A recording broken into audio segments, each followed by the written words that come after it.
and welcome to Women's Health. Women's Health is a series of programs about women's health issues, sponsored by the Mayor's Commission on Women. My name is Kathie Uhrmacher. I am the chair of the Mayor's Commission on Women, and on behalf of the Women's Foundation as well, who is providing the funding for our program today, welcome to Women's Health. Today, our topic is about mental health and stress. My guest today is Dr. Shelley Freeman. Welcome, Dr. Freeman. Thank you for having me. And Dr. Freeman is really an expert in this field, and what we're going to be talking about today are the various aspects of mental health and some of the issues related to mental health, and particularly we're going to talk about stress today. So let's start out first of all by just talking about what are some of the main types of mental health issues that women experience. Well, women especially, according to the World Health Organization, are susceptible to depression and anxiety. They are, that is one of the mental illnesses that is most predominantly women. Okay, and when we talk about depression, for example, I think a lot of people say, oh, you know, well, I'm just feeling low, or I'm feeling blue, or whatever. What's the difference between that and sometimes people say, oh, I just am so depressed. But then what's the difference between that kind of feeling and actually the word depression and the diagnosis, if you will, of depression? Well, in a word, probably the intensity. Okay. And how it affects a person's life. The DSM, which is the Diagnostic criteria for mental illness, looks at how much it interferes with your life. If you have difficulty getting to work or getting your job done worse than, in a more difficult manner than normal, and if you have trouble with relationships more than normal, if you have difficulty with your own self-care, taking care of yourself and hygiene and things like that, all of those would be indicators that you're not functioning. So it's a matter of that functioning. Okay, so there is kind of a broad spectrum then of the intensity, if we will, of the various parts of this. And what do we know about depression? Is it a physical problem?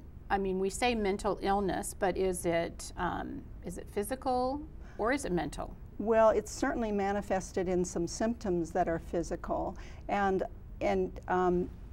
there almost is an interplay between the two, because anything mental and physical go along together. Sure. For instance, pain. Pain can be very physical, but if you have too much of it for too long, it uses up the neurochemicals that help buffer one from depression. And so depression, long-term pain and depression often go hand in hand. But there are lots of ways that depression is manifested in the body, just even normally, such as the symptoms that we see for people that are depressed is sleep is a issue, and it can be either too much sleep or a difficulty sleeping. So sometimes people that are depressed spend a lot of time in bed, just kind of escaping from the world, or sometimes they have real insomnia, and then their sleep cycle gets distorted, and that affects their cognitive abilities, their ability to think sharply the next day. So there's lots of, and then emotions. People that are very depressed have high, they might be crying much more easily and just feel overall sadness. So there's lots of physical relationships, such as appetite also. Some people, when they're stressed or depressed, they tend to eat more, a lot of comfort food, and other people just shy away from food and tend to eat a lot less. So what would be, what's the process through which one gets a diagnosis for depression or any of the mental illnesses? Well, the process often is when relatives or the person themselves just recognizes that their life is very out of control. And it doesn't even have to be very out of control, just the fact that it is very uncomfortable. It just is not as good as it could be, and it's been this way for a while. So going into, often the people are encouraged by their relatives or by their friends to see someone, and I would just encourage them to act on that, because it's depression is like any other physical illness. If you approach it very early and get it turned around, it can be very minimal, and if you wait and let it really take a hold of your life, it can do a lot of damage. It'd be very hard to get turned around. Sure. So what are some of the treatment options for people once they have been realized that this is their situation? Then what are some of the things that people do to get treated? Well, psychotherapy is, I being a psychologist and psychotherapist would certainly recommend that. Finding someone that is a specialist in depression and anxiety, those two go together so much. And so psychotherapy, and then another thing that I hope that people look at is nutritional support, the different foods that we eat, and there are a lot of different herbs and spices that are really helpful for the brain, and that those would be kind of the first approach. And if all else fails, if that doesn't work, then medication, because there is some conditions where medication is really necessary. And then with that being said, and understanding that medication and talk therapy work synergistically. And by that I mean that with medication, it for some people can work very, very well, and talk therapy works very well on its own, but you put the two together and they work even better, because when you have the medication on board or the nutritional support that can help the brain think clearer, then the lessons that are taught in strategies in talk therapy can really take hold, and a person can utilize them then. Okay, so that makes a lot of sense. So it's sort of a coming together of a lot of things that can increase the treatment's effectiveness a lot faster. Yes, yes. That's very interesting. So when we talk about psychotherapy, you're talking about talk therapy then? Yes, yes. And there are other even, there's neurofeedback and biofeedback, and there's also a new one, and the name is leaving me, and basically it's looking at magnetic technology that's put close to the brain to stimulate particular parts of the brain, and that's been effective for really severe depression that has not responded to other things. That's interesting, because I think the whole biomedical fields and the magnetic thing has been a really big deal in the news lately. Yes, so yes. That's interesting, and a field that sounds like it's getting explored, but maybe not quite as much yet. Yes, and possibly because it's very expensive, but insurance companies are covering it. Is that right? Yes. So what about the cost of treatment? Is the cost of treatment for, let's say, psychotherapy, is that prohibitive for people? Is it often covered by insurance? Is that a barrier to people getting treatment? Well, I know that there are different organizations within Lincoln that people can seek out that if they are low income and have no insurance. And so those are important to address. But people that do have insurance, no matter what their insurance is, likely there's a therapist that will cover it, and their copay is usually the main cost for them. There may be some co-insurance, but usually it's a copay of $20 to $35 per session. So insurance is very helpful, and it recognizes the importance of mental health in preventing physical illnesses. So they are very supportive in the mental health field of covering. That's interesting, because that wasn't always the case. You know, for a very long time, it seemed like insurances didn't always cover mental illness. And I think what you're saying is that that's becoming very important to them, because they realize that it's important for the whole total self. yes, if you will, and total health, which is really important. And for insurance companies to recognize that is a step in the right direction for us in the society in which we live. Absolutely. That's right. What are some, it seems like some people are really capable of managing stress, or, I mean, we all have stress in our lives. We all talk about that. Everybody talks about stress. And obviously there are lots and lots of different factors that add to the stress in our lives, and each of us have very different things. But it seems like some people find stress to be much more manageable than others do. What factors into that? Well, there's a saying, it's not the stress that's the problem, it's how we interpret it. It's how we perceive it. And so that's the important thing, is to figure out what stress is for a person, what is a problem for them, and then what to do about it.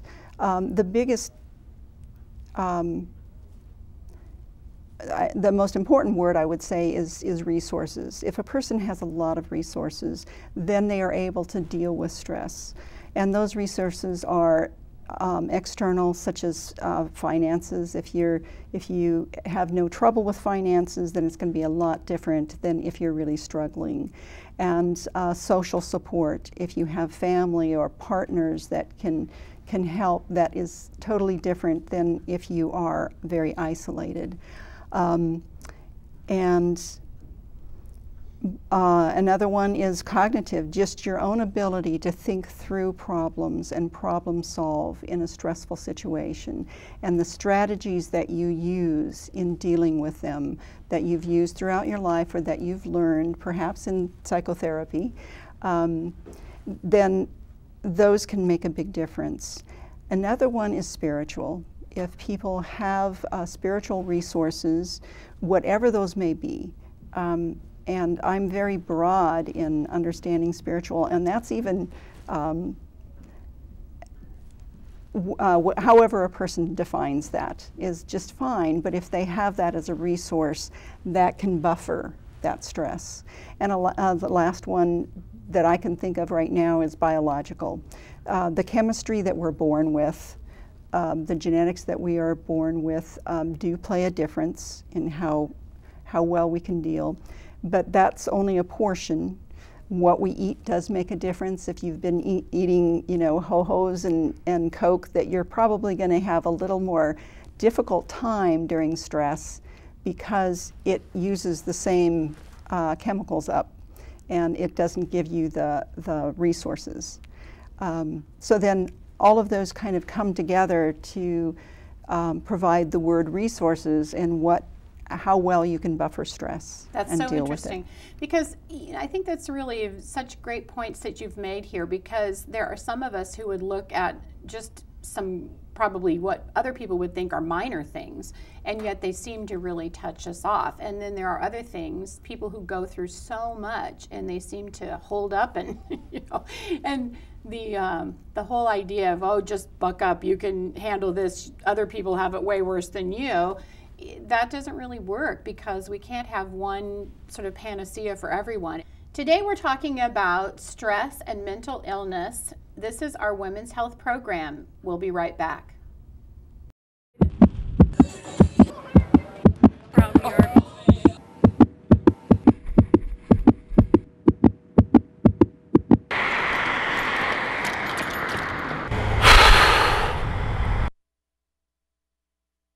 Welcome back.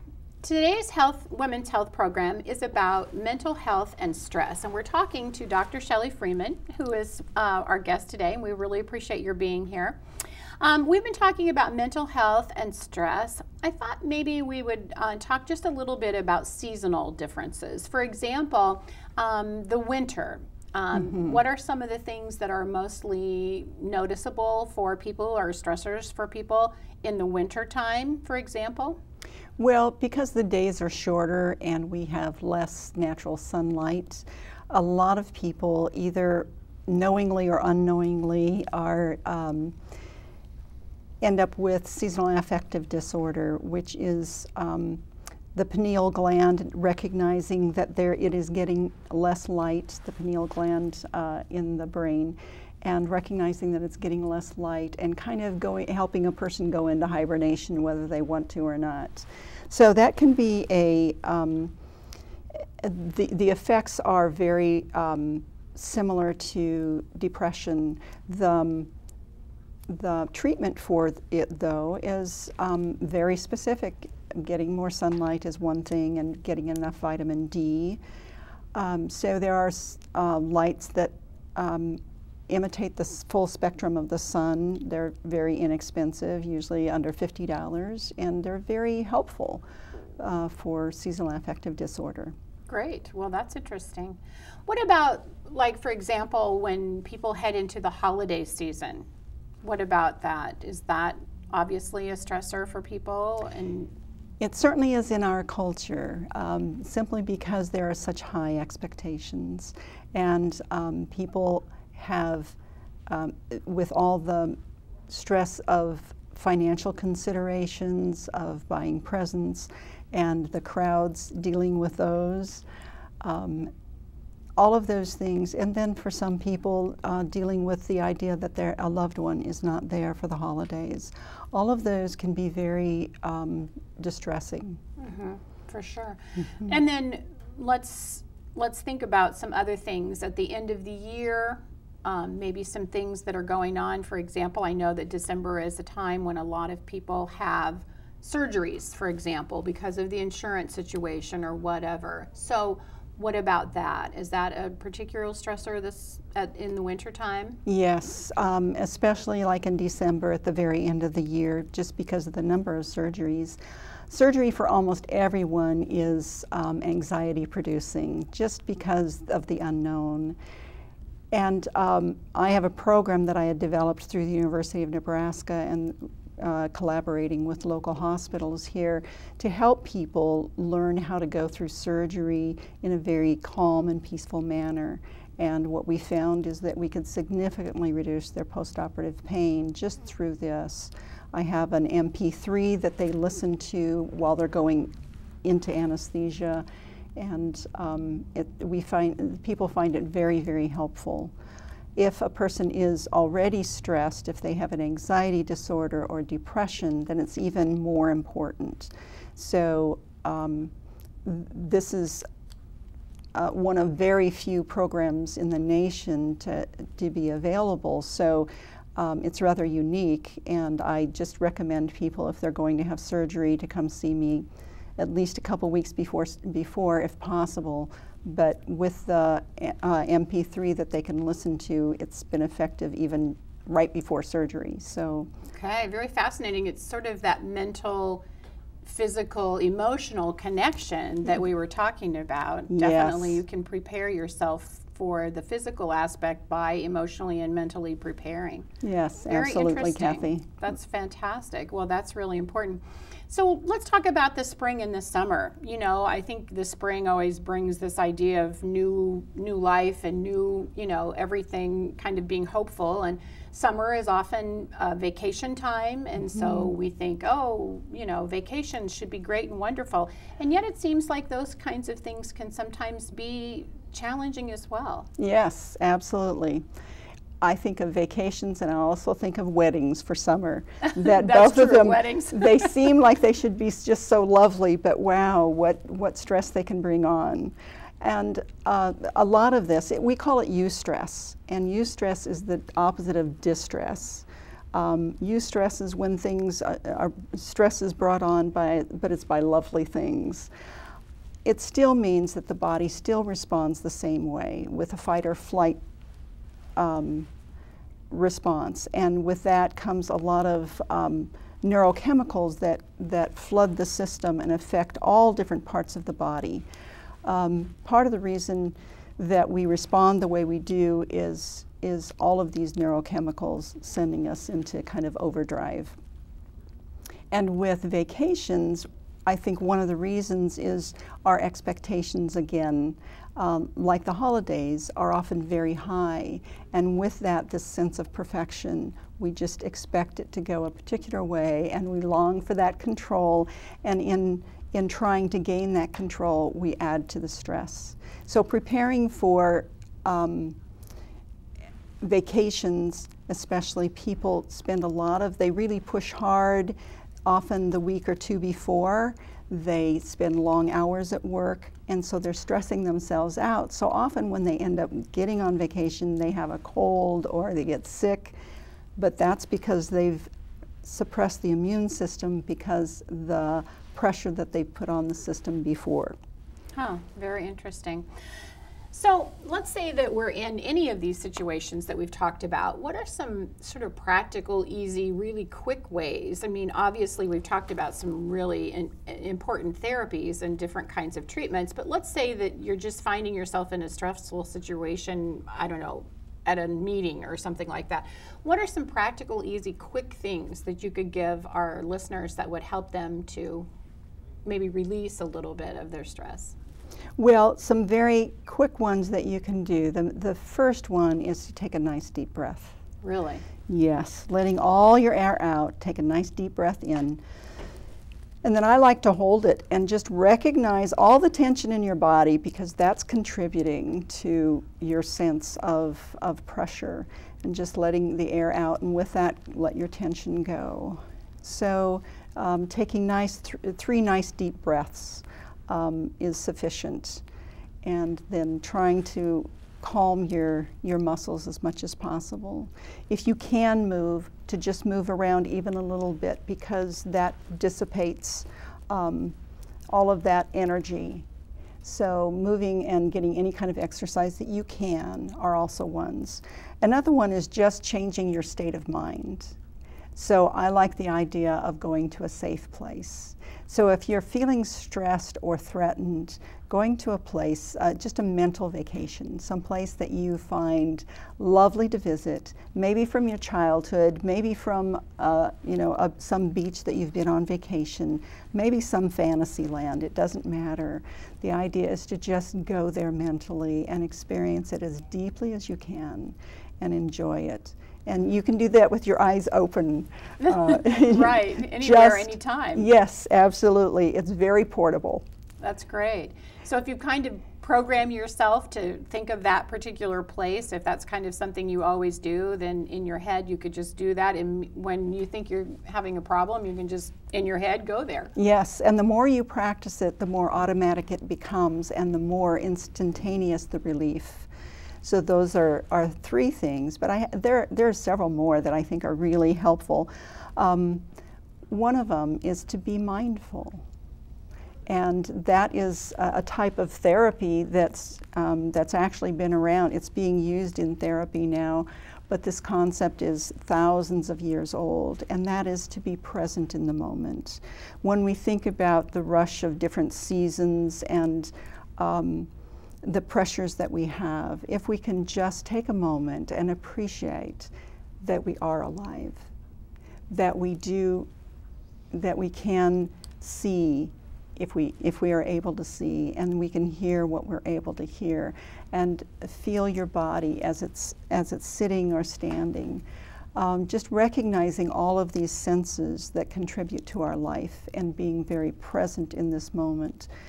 One of the things about stress is that we tend to be very anxious, which means we're either thinking of the past or the future. And so being present in the moment can help calm. Do you think that men and women react to these kinds of things differently? I mean, for example, the mindfulness, is that something that's easier or more difficult for women? Do men handle things differently? Well, I don't know about that specifically, because the next thing that I was going to mention was compassion. And I think that's universal. One of the research that's been done recently on happiness looks at compassion, and the idea of doing compassionate deeds for other people is one of the most effective ways of creating happiness. And it's very difficult to be both depressed and happy at the same time. That would be obvious, yes. So if we can do specific things, and doing something compassionate which is to understand the other person is a human being and is often suffering, even though they may seem not so, but just being compassionate for people and doing kind deeds. Those can put your mind in a whole different frame of mind, and it doesn't have to be actually physically doing them. Just thinking of the other person that you may find threatening or challenging, just thinking of them as a human being, as a fellow human being that is suffering, and sending love forward can make a huge difference. Sure, sure. So let's go back to the idea of men versus women. I mean, not versus, but comparing the two. Have you seen significant differences in the way that men handle stress than what women do, and maybe bring in the idea of children as well? Certainly, and it's not just what I see. There's been a lot of research on that, interestingly.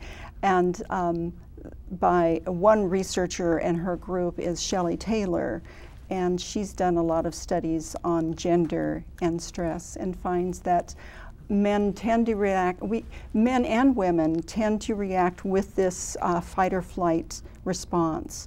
And with that, then men tend to continue on with either the fight or flight, which means that they tend to be either irritable, which would be toward the fight, or they tend to isolate themselves, which would be more toward the flight.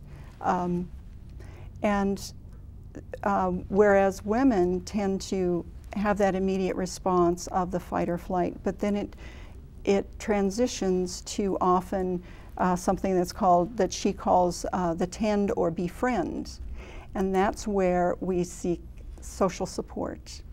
Her theory is that it's generated by a neurohormone called oxytocin, which is the bonding chemical that is experienced in childbirth and during intercourse. And those are often, it's a very uplifting neurohormone. And it also helps us bond to friends. So finding that kind of ends up being a very effective buffer for stress and for the cortisol, which is the other neurochemical that is very detrimental for the long term for our bodies and for our brains.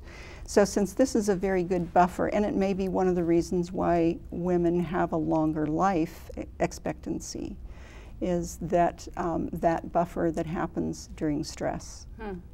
So one of the reasons that it's expected that men deal with it differently is that they also have an oxytocin surge, but it is overridden by another surge of testosterone. And that may be based on our evolutionary past, just that women were more likely to have to take care of children and be protective in a different way that men would have to be protective against some kind of enemy or.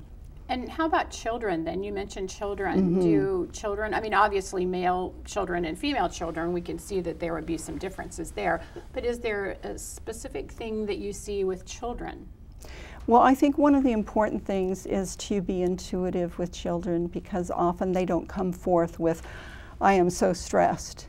You see it in their behavior or in their attitude, either what we would call misbehaving, or lots of energy or very little energy, and often that is stress. Sure. So there's some things that can help with that, just helping children learn to open up and talk. And with young boys, young men, I would certainly recommend walking and talking, because often when you're doing activities with a young man, they show their love often by doing things together, and not just sitting here and talking, but actually doing. So if you can do something, a project with them, or walk and talk and help them talk about their emotions, talk about the things that are stressing them. That's great. Thank you, Dr. Freeman, for joining us today. We really appreciate it. We could talk a really long time about this topic because there are so many various aspects to it. But thank you so much for being here. Thank you for joining us as well. This is Women's Health. If you are interested in seeing more of our women health programs, please go to our website, lincolnwomen.org. And also, if you would like to write us any comments, questions, or concerns, please do that through email, lincolnwomen@gmail.com. Again, thank you for joining us today on Women's Health.